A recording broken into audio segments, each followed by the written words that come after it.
The Eyes of Tammy Faye is a new biographical drama starring Jessica Chastain and Andrew Garfield, portraying two of the most recognizable faces on TV in the 70s and 80s, and I'm here to talk about it, so let's get to it.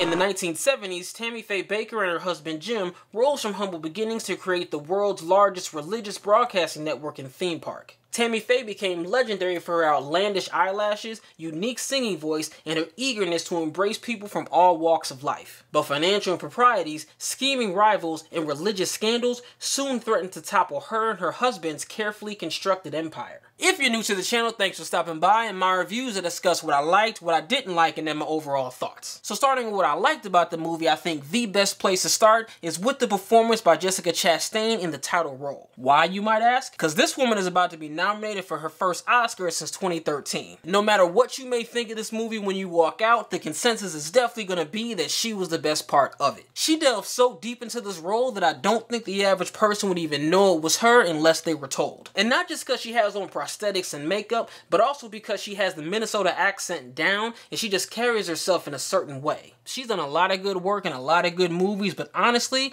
this might actually be her best acting performance. Whenever you see her on screen, all you see is Tammy Faye, but that's not taking away anything from anybody else. Andrew Garfield did a great job as Jim Bakker and easily proved he's one of the best actors in Hollywood. Jessica Chastain might have carried the bulk of the weight in this movie, but Andrew Garfield was right behind her. Cherry Jones was also a solid addition to the cast as well. She's not in the movie a whole lot, but she's a good example about how it's not how much screen time you have, but what you do with the screen time you do have. Playing Tammy Faye's mother, I think she made the most of every minute of screen time that she had, and she's definitely a memorable character in the movie. Another thing I liked about this movie was the screenplay and how funny it actually was. It's not a comedy by any stretch of the imagination, but there's humor sprinkled throughout the movie, and it hit pretty much every time. In the screening I was in, there were a few moments where the audience was laughing so loud that we couldn't even hear what was going on the screen for about 10 to 15 seconds after whatever it was that made us laugh. Overall, I just wasn't aware with how the humor was going to be used in this movie, so thumbs up to that. And also with the screenplay, I liked the overall story and how everything unfolded. I'm sure there was plenty that wasn't told in the movie, but the story was so engaging that it actually made me want to look more into the story and watch the documentary that this movie is based on. This situation was a little bit before my time, so I actually went into the movie not really knowing much about the story at all. All I basically knew was that Jim and Tammy Faye were big televangelists and that they ended up getting into a scandal and were accused of stealing money from the church. And that's really an oversimplification because there's a lot more to these two in this story that the average person doesn't even know. Or at least I didn't know, let me just say that. Because this could be common knowledge and I'm the one sitting behind the 8-ball not knowing what happened. Now, as far as what I didn't like about the movie, the only thing negative I'd really say is that it left me wanting more. Now, normally that would be considered a good thing, but I think in this scenario, it might have been a better idea to make this a mini-series as opposed to a 2-hour movie. I say that because there were some time jumps in the movie, and it would have been nice to see what they skipped over,